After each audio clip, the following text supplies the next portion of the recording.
எல்லோருக்கும் இனிய மாலை வணக்கம். நிகழ்வுக்கு தலைமை தாங்கி நடத்திக் கொண்டிருக்கக்கூடிய ஐயா கவிஞர் முத்துலிங்கம் அவர்களுக்கும், நூலை வெளியிட்டிருக்கக்கூடிய திராவிட இயக்க தமிழர் பேரவையின் தலைவர் பேராசிரியர் சுபவீரபாண்டியன் தோழர் அவர்களுக்கும், நூலை பெற்றுக் கொண்டிருக்கக்கூடிய மாண்புமிகு தோழர் தமிழ்ச்செல்வன் அவர்களுக்கும், கவிஞர் அமுதா தமிழ்நாடன் அவர்களுக்கும், கருத்துரை வழங்க உள்ள தோழர் முனைவர் ஆதிராமுல்லை அவர்களுக்கும், எங்கள் எழுத்தாளர் தோழர் ஜே தீபலட்சுமி அவர்களுக்கும், கவிஞர் ராஜகம்பீரன் அவர்களுக்கும், நன்றியுரை வழங்கக்கூடிய கவிஞர் அனிதா அவர்களுக்கும், நெறிகாழ்கை செய்து கொண்டிருக்கக்கூடிய தோழர் கவிஞர் புனித ஜோதி அவர்களுக்கும், அருமையான வரவேற்புரை நிகழ்த்திய தோழர் கருப்பு அன்பரசன் அவர்களுக்கும் என்னுடைய இனிய மாலை வணக்கத்தினை தெரிவித்துக் கொள்கிறேன். வருக. எடுத்த உடனே ஆளா வரவேற்புரை நீங்க சொல்லுங்கன்னு சொல்லிட்டு புக்கை என் கையில கொடுத்தா நான் என்ன பண்றது? தோழர்கிட்ட நான் முதல்ல கேட்டேன், என்ன நூல்கள் தோழா பேசணும், என்ன நூல் எழுதியிருக்கீங்கன்னா கவிதை நூல்கள் இருக்கு அப்படின்னாரு. கிளீர்னு ஆயிடுச்சு. மருந்துக்கு கூட கவிதை பக்கம் போனதே இல்லையே, நம்மளை போய் கூப்பிடுறாங்களே, ஏன் எனக்கு கவிதைக்கு என்னையா சம்பந்தம் இருக்கு, என்னைய போய் கூப்பிடுறீங்களே அப்படின்னு. இல்லைங்க, ஒரு கட்டுரை தொகுப்பு இருக்கு. அப்பாடா அப்படின்னு மூச்சு வந்துச்சு. என்னமோ தெரியல, கவிதைக்கு எனக்கும் கொஞ்சம் தொலைவு, கொஞ்சம் ரொம்ப தூரம் ஜாஸ்தி. எனக்கு தெரிஞ்சு ஒரு 10-12 வருடங்களுக்கு முன்னாடி கவிதைங்கிற பேர்ல ஏதோ ஒண்ணு எழுதி இதை எப்படியாவது பதிப்பிச்சிடணும் அப்படின்னு சொல்லிட்டு சென்னைக்கு ரயில் ஏறி வந்தேன், திருச்சியில இருந்து. அப்போ இங்க தோழர் ஆளி நல்லா இருந்தது. அதான் என்னை பார்த்தோன்னே அதுக்கும் ஏதோ தோழர் ஆளி செந்தில்நாதனை போய் அவருடைய அலுவலகத்துல சந்திச்சு, தோழர் ஒரு கவிதை தொகுப்பு நான் எழுதியிருக்கேன், எனக்கு அதை போடணும் அப்படின்னு. அவர் அந்த கவிதையெல்லாம் வாங்கி வாசிச்சு பார்த்துட்டு, பாவம், உண்மையிலே அவர் பாவம், வாசிச்சுட்டு சொன்னாரு, நீங்க இன்னும் நிறைய படிக்கணும், நீங்க ஒரு டைம் ஜோனுக்குள்ள ஃப்ரீஸ் ஆயிட்டீங்க, தாண்டி வெளில வரணும், எல்லாமே பிரிவாற்றாமை கவிதையா இருக்கு. நானே என் புருஷன் ஊருக்கு போனது நினைச்சு கவலைப்பட்டு கவிதை எழுதிட்டு இருந்தேன். எழுதின கவிதை அத்தனையும் சோக கவிதை, அத்தனையும் பிரிவாற்றாமை துயரில் உழலும் கவிதைகள். நல்ல வேலையா வாழ்க்கையில எனக்கு செஞ்ச ரொம்ப நல்ல விஷயம் என்னன்னா, இந்த புத்தகத்தை போட முடியாதுன்னு சொல்லி அனுப்பிச்சிட்டாரு. எனக்கு மூஞ்சி எப்படி சுருங்கி போச்சு. என்ன நினைச்சாருன்னு தெரியல. அவர் கூட ஒருத்தரை கூப்பிட்டு, அந்த அம்மாவுக்கு ஒரு டீ வாங்கி கொடுத்து அனுப்பிச்சு விடுங்க அப்படின்னாரு. ஒரு டீயை குடிச்சிட்டு இங்க இருந்து திருப்பி திருச்சிக்கு ரயில் ஏறி போனேன். போகும்போதெல்லாம் ஒரே சோகமா இருந்தது. என்ன, நமக்கு அப்போ ஒரு வேலை எழுத வராது போல இருக்கு. பெண்கள் எழுதுறது அப்படின்றது இருக்கு இல்லையா, நம்ம தமிழ் சூழல்ல ரொம்ப ரொம்ப கஷ்டமான ஒரு விஷயம். ஒரு ஆண் எழுதுவதற்கும் ஒரு பெண் எழுதுவதற்கும் இது பெரிய வேறுபாடு இருக்கு. சமீபத்துல கூட தோழர் மருதன் ஒரு அழகான கட்டுரை இந்து தமிழ் திசையில் எழுதியிருந்தார். அவளுக்கென்று தனி அறை, பெண்ணுக்கென்று தனி அறை. ஒரு தனி அறை அப்படிங்கிற ஒரு விஷயம் ஒரு பெண்ணை கிரியா ஊக்கியாக எந்த அளவுக்கு எழுத்தை நோக்கி நகர்த்த வல்லது அப்படிங்கறத அவர் சொல்றாரு. எத்தனை வீடுகள்ல இங்க பெண்களுக்கு தனியாக ஒரு அறை இருக்கு. இன்னைக்கு இருக்கக்கூடிய தமிழ் சூழல்ல, நம்மளுடைய குடும்ப சூழ்நிலையில தனியாக அறை வேணாம்ப்பா, தனியா ஒரு 10 நிமிஷம் நமக்கு கிடைக்குமா? பெண்கள் அதிகபட்சம் ஒரு 10 நிமிஷம் நிம்மதியா இருக்கிற ஒரு இடம் இருக்கு, என்ன தெரியுமா? பாத்ரூம். அங்க கூட கொஞ்சம் லேட் ஆச்சுன்னா ஐயோ நேரம் ஆச்சுன்னு சொல்லி அதிர்ப்பதில் தான் நம்ம வெளியில வரோம். அப்ப இந்த கிரியேட்டிவ் ஸ்பேஸ் நம்ம சொல்றோம் இல்லையா, அந்த கிரியேட்டிவ் ஸ்பேஸ் ஆணுக்கும் பெண்ணுக்கும் இங்கே சமமானதாக இருப்பது கிடையாது. ஆனால் ஆணுடைய எழுத்தும் பெண்ணுடைய எழுத்தும் இந்த சமூகத்தில் சரிசமமாகத்தான் மதிப்பிடப்படுகிறது. எழுத்தாளர்னா எல்லாரும் எழுத்தாளர் தாங்க, அதுல என்ன ஆண் எழுத்தாளர், அதுல என்ன பெண் எழுத்தாளர் அப்படிங்கிற கேள்வி கேட்கிறோம்ல. எவ்வளவு அழகா அந்த கேள்வியை கேட்கிறோம், நோகாம அந்த கேள்வியை கேட்கிறோம்ல. அந்த இடத்துக்கு நகர்றதுக்கு அந்த பெண் எவ்வளவு பாடுபட்டிருப்பாங்க, எவ்வளவு சிக்கல் சந்திச்சிருப்பாங்க அப்படின்றத பெரும்பாலும் நாம ஆண்களாக இருந்து கொண்டு உணர்வதில்லை. எப்பயுமே ஆங்கிலத்தில் அழகா சொல்லுவாங்க, men are from Mars, women are from Venus. அவங்க வேற இவங்க வேற, இந்த 2 பிளானட்டும் ஒன்னா சந்திக்கக்கூடிய சூழல் அமையறதே இல்லை அப்படின்னு சொல்லுவாங்க. அந்த மாதிரிதான் பெண்கள் தனியாக ஒரு உலகத்திலும் ஆண்கள் தனியாக ஒரு உலகத்திலும் சஞ்சரித்துக் கொண்டே இருக்கிறோம். ஆனா கிரியேட்டிவிட்டி அப்படின்னு வரும் பொழுது, எழுத்து அப்படின்னு வரும் பொழுது, ஆண்களும் பெண்களும் ஒன்றாக சிந்திக்கக்கூடிய, எழுதக்கூடிய, வாசிக்கக்கூடிய ஒரு இடம் இங்கே இருக்கு. அந்த இடத்தை இட்டு நிரப்புவதற்கு பெண்கள் செய்து கொண்டிருக்கக்கூடிய பங்களிப்பு இருக்குல்ல, அந்த பங்களிப்பு காலம் தோறும் என்னவாக இருக்கு அப்படிங்கறத நம்ம பார்க்க வேண்டியது. தமிழ்ல பெண் ஒருத்தர் எழுதி வெளிவந்த முதல் அப்புனைவு நூல் என்ன சொல்லுங்க பார்ப்போம். அப்புனைவு நான் ஃபிக்ஷன், பெண் ஒருவர் எழுதி தமிழ்ல முதலாக வெளிவந்த புனை. நான் கொஞ்சம் குவிஸ் மாஸ்டர் மாதிரி அப்பப்போ ஏதாவது கேள்வி கேட்டுட்டே இருக்கேன், மன்னிக்கணும். நானே சொல்லிடுவா. இல்ல பிரிண்ட்ல வந்த நூல்னு வச்சுக்கலாமா? உடனே ஆத்திச்சுடிக்கு போயிட்டாங்க. டைரக்டா அவ்வைய போய் தூக்கிட்டு வந்துடுறது. எதுனாலும் சரி உடனே அந்த ஒரு கிழவி இருக்கா பாவம், எந்த மேடையிலாம் அந்த அம்மாவை கூப்பிட்டு வந்துடுறது. பிரிண்ட்ல அச்சுல வெளிவந்த பெண் ஒருவர் எழுதிய முதல் அப்புனைவு நூல் அப்படின்னு நம்ம பார்த்தோம்னா 1852 வந்த புத்தகம் நல்ல தாய் அப்படிங்கிற புத்தகம். ஆங்கிலேய கல்வி முறையில கல்வி படித்த அண்ணா சத்யநாதன் அப்படிங்கிற ஒரு கிறிஸ்தவ பெண்மணி அவங்க எழுதின கடிதங்கள் வாயிலான ஒரு புத்தகம். அந்த ஃபார்மேட்டே அப்படிதான் இருக்கு. பெண் ஒருத்தர் தமிழ்ல கொண்டு வந்த ஒரு இதழ், முதலில் பெண் ஒருத்தர் கொண்டு வந்த ஒரு இதழ் அப்படின்னா எந்த இதழா இருக்கு? ஃபர்ஸ்ட் ஒரு பெண் ஒரு மேகசீனை கொண்டு வராங்க. எந்த ஆண்டு, என்ன மேகசின் தெரிஞ்சு வச்சிருக்கோமா? 1865 அமிர்தவசனி. அதையும் கொண்டு வந்தது தபிதா பாபு அப்படிங்கிற ஒரு பெண்மணி. அவங்களும் கிறிஸ்தவ மிஷனரிகளால் பயிற்றுவிக்கப்பட்ட ஒரு பெண்மணி. இதே தமிழ்ல முதல்ல அச்சில் வந்த கவிதை நூல் என்ன? இவ்வளவு கேள்வி ஏன் கேட்கிறேன்னா, நம்ம எப்பயுமே நிகழ்காலத்தில் வாழக்கூடிய மனிதர்களாக இருக்கிறோம். கடந்த காலம் அல்லது வரலாறு அப்படின்ற ஒண்ணு இருக்குல்ல, அதை நம்ம திருப்பி பார்க்கறதே இல்லை. தமிழ் சமூகத்துடைய மிகப்பெரிய சாபக்கேடாகவும் இதை நம்ம பார்க்க வேண்டியிருக்கு. ஏன்னா நம்ம நடந்து வந்த பாதையை நம்ம மறந்தவர்களாகவே எதிர்காலத்தை நோக்கி பயணப்பட்டுக்கிட்டே இருக்கிறோம். கடந்த காலத்தை திரும்பி பார்க்கிறது நமக்கு பல பாடங்களை தரும். அந்த பாடம் எதையுமே நம்ம படிக்கலைன்னா எதிர்காலத்துல நம்ம போய் மீண்டும் அதே தவறை திரும்ப செய்யக்கூடியவர்களாக மாறி போகும். அந்த தவறை அட்லீஸ்ட் அது இன்னொரு வாட்டி செய்யாம இருக்கிறதுக்காகவாவது வரலாறை கொஞ்சம் நம்ம திருப்பி பார்க்கணும். அப்ப பெண்கள் எழுதுறது அப்படிங்கிறது இங்க பெரிய சிக்கலுக்குரிய ஒரு விஷயமா இருக்கும்போது, முனைவர் மஞ்சுளா போன்ற பெண்கள் எழுதக்கூடிய எழுத்து இருக்கு இல்லையா, காத்திரமான சாட்டையடி போன்ற எழுத்து, இந்த எழுத்து மிக மிக முக்கியமான ஒரு எழுத்தாக நாம் வாழக்கூடிய சமகாலத்துல பெண் குரலாக நம்ம கேட்க வேண்டியிருக்கு. எனக்கு கையில கிடைச்ச இந்த நூல், நான் வாசிக்கிறது கிடைச்ச நூல் கண் சிமிட்டும் காகிதங்கள். எப்பயுமே ஒரு புத்தகத்தை எடுத்த உடனே நம்ம நமக்கு பிடிச்ச டாபிக் இருக்குல்ல, அதை தான் பார்ப்போம். முதல்ல நான் கண்ணில் பட்டதே கடைசி கட்டுரைதான். ரொம்ப அழகான ஒரு கட்டுரை, சங்க இலக்கியத்துல பெண் போராளிகள். ஏன்னா இப்போ தேடி தேடி சங்க இலக்கியம் கொஞ்சம் படிக்க ஆரம்பிச்சிருக்கிறதுனால எனக்கு சங்க இலக்கியத்தில் பெண் போராளிகள்ன்றது அந்த தலைப்பு ரொம்ப பிடிச்சிருந்துச்சு.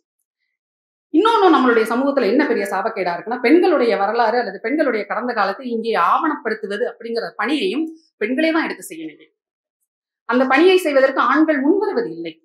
இப்போ சமீப காலத்துல நான் எழுத அத்தனை நூலையும் எடுத்துக்கோம். முதல் பெண்களாக இருக்கட்டும், பாதை அமைத்தவர்களாக இருக்கட்டும், கழக புத்தகமாக இருக்கட்டும், அல்லது அதன் பிறகு இப்போ எழுது 1938 முதல் மொழி போரில் பெண்களாக இருக்கட்டும், பெண்கள் எந்த வழியே வந்தார்கள், அவர்களுடைய வாழ்க்கை எப்படி இருந்ததுங்கிறத ஆவணப்படுத்துறதுல பெண்கள் தான் முன்னிலையில் நிற்கிறாங்க அப்படிங்கிறத நான் இங்க சொல்ல வேண்டியிருக்கு. இதுல ரொம்ப அழகா வெள்ளி வீதியாரை பற்றி, ஆதிமந்தியாரை பற்றி, வெண்ணிக்குயத்தையர் பற்றி எல்லாம் சொல்லிட்டே வராங்க. அவ்வையுடைய அரசீற்றத்தை ரொம்ப அழகா ஒரு சங்கப்பாட்டுல சொல்றாங்க. எனக்கு ஆனா ரொம்ப பிடிச்சது என்ன அப்படின்னா, காதல் காமம் பத்தி எல்லாம் நம்ம எனக்கு தெரிஞ்சு பக்தி இலக்கியம் வந்த பிறகுதான் காதல் காமம் இது போன்ற நுட்பமான உணர்வுகள் எல்லாத்தையும் விட்டு நம்ம விலகி வந்திருக்கோம். அதற்கு முன்பு வரை சங்க பாடல்கள் காதலையும் காமத்தையும் கொண்டாடி இருக்கின்றன. அது காதல் நோய் வராமல் காத்துக்கொள்ளும் ஆற்றல் யாருக்குமே கிடையாது என்பதை ஒரு தலைவன் வழியாக வெள்ளி வீதியார் பதிவு செய்கிறார். தலைவியின் வழியாக சொன்னால் ஏற்றுக்கொள்ளப்படாமல் போய்விடுமோ என்ற அச்சத்தால் தன் வாழ்க்கையின் அனுபவங்களை தலைவன் மீது ஏற்று பாடுகிறார். நான் நேரம் சொல்ல முடியாது, அவன் சொன்ன நீ கேட்பேல் அப்ப கேளு, ஞாயிறு காயும் வெவ்வரை மருங்கின் கையில் ஊமன் கண்ணில் காக்கும் வெண்ணெய் உணங்கள் போல பலந்தன்று இந்நோய் நோன்று கொளக்கு அரிதே என்ற பாடல் வழி காதல் நோயின் இன்பம் துன்பம் ரெண்டையுமே சொல்றாங்க. உச்சி வெயில்ல தாக்குற ஒரு பாறையில வெண்ணெயை வச்சுட்டு அந்த வெண்ணெய் உருகி ஓடாதபடிக்கு வாய் பேச முடியாத கைகள் ஊனமான ஒரு மாற்றுத்திறனாளி ஒருத்தன் காவல் காக்கிறான். அவனால் அதை எப்படி பாதுகாக்க முடியும்? கை இருந்தா உருகாதபடி வேற இடத்துக்கு அதை கைமாற்றியாவது வைப்பான், அல்லது பேச முடிஞ்சா யாரையாவது ஒருத்தவங்களை கூப்பிட்டு உதவி கேட்பான். ஆனா இது எதுக்குமே வாய்ப்பில்லாத அவனால் என்ன செய்ய முடியும்? அப்படித்தான் தன்னை மட்டும் இல்லாமல் தன் தலைவியையும் தாக்கும் இன்பத்தை துன்ப நோய் அப்படின்றாரு வெள்ளி வீதியார். முடியலையா? அப்ப எந்த அளவுக்கு காதலால் காமத்தால் ஒரு பெண் படும் பாட்டை இதை விட அழகா வேற யார சொல்லிட முடியும்? சங்க பாடல்கள் வந்து அவ்வளவு அருமையான ஒரு இது. அதே போல வந்து பெண்கள் அந்த காலத்துல என்னென்ன பணிகளை செஞ்சாங்க அப்படிங்கிறது ரொம்ப அழகா சொல்லியிருக்காங்க. நெய்தல் நிலத்தை சேர்ந்த பெண்கள் எப்படி வந்து உப்பை கொண்டு போய் விற்று உப்புக்கு விலையாக நெல்லை வாங்கி கொண்டு வந்தார்கள் அப்படிங்கிற குறிப்பை வந்து ரொம்ப அழகா பாடல் மூலமாக இதுல சொல்லியிருக்காங்க. இன்னொன்னு அழகு தமிழில் அருமை பாடல்கள் இவங்க உமா சுப்பிரமணியம் தோழருடைய நூல். அந்த நூல்ல இருந்து சில குட்டி குட்டி பாடல்களை அழகாக திறனாய்வு செய்திருக்கிறாங்க. அதுல வந்து ரொம்ப முக்கியமாக இன்னைக்கு இருக்கக்கூடிய குழந்தைகளுக்கான பாடமாக மதிப்பெண் மட்டும் போதாது, மதிப்பாய் வாழ பழகிக்கொள்ளு ஒரு விஷயத்த சொல்றாங்க. அதே போல பகலில் பாடம் படித்தது போதும் பாப்பா, கொஞ்சம் வெளியே வா, பரந்த வானம் நிமிர்ந்து பார், படர்ந்த மேகம் அசையும் பார் அப்படின்னு சொல்லி பாடல் எழுதியிருக்காங்க. இப்போ இன்னைக்கு இருக்கக்கூடிய குழந்தைகளை கையில இருக்கக்கூடிய அந்த மொபைலுங்கிற அந்த கேட்ஜெட்ல இருந்து விடுவிக்கிறது வந்து நமக்கு எவ்வளவு பெரிய சிக்கலாக இருக்கு. அதை வந்து அழகாக குழந்தைக்கு புரியுற மாதிரியான ஒரு கவிதை நடையில ரொம்ப அழகா சொல்லிக்கி உங்க புத்தகத்தை பத்தி ரொம்ப அழகா அவங்க திறனாய்வு செய்திருக்காங்க. பெரும்பாலும் இதுல வந்து திறனாய்வு கட்டுரைகள் தான் இருக்கு. ஆனாலும் வந்து எனக்கு பிடிச்ச ஒரு பர்சனாலிட்டி பத்தி ரொம்ப அருமையா அவங்க எழுதியிருக்கிறாங்க. சிறுபான்மையினாய் இருந்துப்பாருன்னு ஒரு கட்டுரை எழுதியிருக்காங்க. புயலோடு போராடும் பூக்கள் அப்படிங்கிற ஒரு நூல். தமிமுன் அன்சாரி அவர்களுடைய கவிதை தொகுப்பு. அதுல இருந்து ஒரே ஒரு கவிதை எனக்கு மனசை தொட்ட ஒரு கவிதை. பெரும்பான்மைவாத திமிரை உணர ஒரு நாளாவது வாழ்ந்து பார், சாதி மத இன மொழி சிறுபான்மையினரில் ஒருவராய். ஆழமான வரிகள். ஏன்னா அன்றாடம் இந்தியா போன்ற ஒரு நாட்டுல இன்றைக்கு இருக்கக்கூடிய மத தீவிரவாதம், மத பாசிசம் தலை தூக்கி தலைவிரித்து ஆடிக்கொண்டிருக்கக்கூடிய இந்த சூழ்நிலையில, பெரும்பான்மைவாதம் ஒரு நோயாக பரவி இருக்கக்கூடிய ஒரு சூழ்நிலையில இங்கே வாழக்கூடிய சிறுபான்மையினரில் ஒருவராய் இதை நான் முழுக்க முழுக்க உணர்ந்து சொல்கிறேன். அப்படி ஒரு அற்புதமான ஆழமான பொருள்மிக்க ஒரு கவிதை. சிறுபான்மையினுடைய வாழ்க்கை எப்படி இருக்கு அப்படிங்கிறத அப்பட்டமாக சொல்லக்கூடிய ஒரு வாழ்க்கை. இன்னொன்னு கன்சிமிட்டும் காகிதங்கள் அப்படிங்கிற அந்த தலைப்பு, புத்தகத்துடைய தலைப்பே வந்து ஒரு நூலை முன்னிட்டு தான் அவங்க சொல்றாங்க. சித்தார்த்தன் பாரதியுடைய முழு நிலவும் சில விண்மீன்களும் அப்படின்ற கவிதை தொகுப்பு. அதுலயும் அதே மாதிரிதான் கடவுளை மறந்துவிட்டு மானிட சமுதாயம் நான் என்று கூவு என்றும் சொல்லும் வகையில் மனிதனை நினை என்கிறார் தந்தை பெரியார் அப்படின்னு எழுதுறாங்க. அதை எதிர்மறை கருத்தாக ஒரு கவிதை முன்வைக்குதுன்னு எழுதுறாங்க. கடவுளுக்கான சண்டைகளில் இழந்து விட்டோம் நிறைய மனிதர்களை. அற்புதமான வரிகள். எவ்வளவு பேர் இழந்திருக்கிறோம். எனக்கு தெரிஞ்சு என்னோட பள்ளியில் படித்த சகோதரர்கள் சகோதரிகள், என்னோட கல்லூரியில் படித்த சகோதரிகள் யாரோட இன்னைக்கு நான் தொடர்புல இல்ல. அத்தனை பையனும் சங்கியா மாறி இருக்கிறான். ஒருத்தங்கிட்டே ஒரு மீனிங்ஃபுல் டயலாகே வச்சுக்க முடியல. எல்லா காலேஜ் குரூப்ல, எல்லா ஸ்கூல் வாட்ஸ்அப் குரூப்ல இருந்து வெளில வந்துட்டேன். உங்களோட என்னால குடும்பம் நடத்த முடியாதுடா, கும்மி அடிக்கிறீங்க, பயங்கரமா இருக்கு. காலையில எந்திரிச்ச உடனே விநாயகர் இப்படி வந்து நிப்பாரு டைம்னு. நான் ஏன்டா அவரை பார்க்கணும் காலங்கத்தால? இல்ல, ஒரு குழுக்களாக இயங்கும் பொழுது ஒருத்தருடைய மதம்ங்கிறது ஒருத்தருடைய பர்சனல் ஸ்பேஸ், ஒருத்தருடைய தனிப்பட்ட உரிமை. அது நீங்க தனியா 4 சுவருக்குள்ள எப்படி வேணாலும் வச்சு கொண்டாடிக்கோங்க, சிக்கல் இல்லை. அதையே என் மூஞ்சில கொண்டு வந்து நீட்டுறீங்க, எனக்கு வேண்டாம் அது. அதே போல இன்னும் ஒரு அட்டகாசமான ஒரு நூல், ஒரே ரத்தம், கலைஞருடைய நாவலை வந்து திறனாய்வு பண்ணியிருக்காங்க. ஏன்னா கலைஞருடைய நூலை திறனாய்வு செய்யறது அப்படின்றது வந்து ரொம்ப கத்தி மேல் நடக்கிற மாதிரி இல்லையா? அது ரொம்ப அழகா பண்ணியிருக்காங்க. நந்தனார குறிச்சு கலைஞர் அதுல எழுதியிருக்கிற ஒரு விஷயத்தை இவங்க எழுதுறாங்க. இதை கட்டாயம் நான் இங்க வாசிக்கணும்னு நினைக்கிறேன். எல்லோரும் தண்ணீரில் குளித்து விட்டு தன்னை அருகில் வந்து வழிபடலாம் என்று இணங்கிய எம்பெருமான் நந்தனார் மட்டும் நெருப்பில் இறங்கி குளித்து விட்டு நீசத்தன்மையை அகற்றிய பிறகே தன்னை நெருங்கலாம் என்று உத்தரவு பிறப்பிப்பாரா என்ற நந்தகுமாரின் எண்ணமாக முத்தமிழறிஞர் பதிவு செய்யும் போது கடவுள் மீது வெறுப்பு எழுகிறது. கட்டாயம் கோபம் வரணும் இல்லையா? கடவுள் அப்படின்றத நம்ம யார சொல்றோம்? எல்லோரையும் சமமாக பார்க்கக்கூடியவன் தான் கடவுள் அப்படின்னா இன்னைக்கு அந்த கடவுள் இல்ல. அவர் இருந்தாருன்னா இன்னைக்கு இவ்வளவு பிரச்சனை நமக்கு வரப்போறது இல்லைல்ல. அதே போல அந்த கட்டுரையிலேயே வந்து தொடர்ச்சியாக கல்வி அறிவு இல்லாததால இங்க இருக்கக்கூடிய ஒடுக்கப்பட்ட சாதியினர் என்னென்ன சிக்கல்களை சந்திக்கிறாங்க அப்படிங்கறத சொல்லிட்டே வராங்க. அதுல வந்து ஒரு கலைஞர் எழுதினதா ஒரு விஷயம் அழகா சொல்றாங்க. அம்பேத்கர் திடலில் நாட்டு நிலையில் நாம் என்ற தலைப்பில் நந்தகுமார், கதையுடைய ஹீரோ அவர் தான், சொற்பொழிவு நடத்த இருக்கிறான் என்று கேள்விப்பட்ட பண்ணையார் அந்த ஏற்பாட்டை தடுத்து நிறுத்தும்படி கட்டளை இருக்கிறார். அம்பேத்கரை பத்தி கலைஞர் எழுதியிருக்கிறார். இன்னைக்கு இருக்கக்கூடிய சூழ்நிலையில திராவிட சிந்தனையை கொண்டு வந்து யாருக்கு எதிராக நிறுத்தக்கூடிய வேலை இன்னைக்கு பலர் செஞ்சுட்டு இருக்காங்கன்றத நம்ம பார்த்துட்டு இருக்கோம்.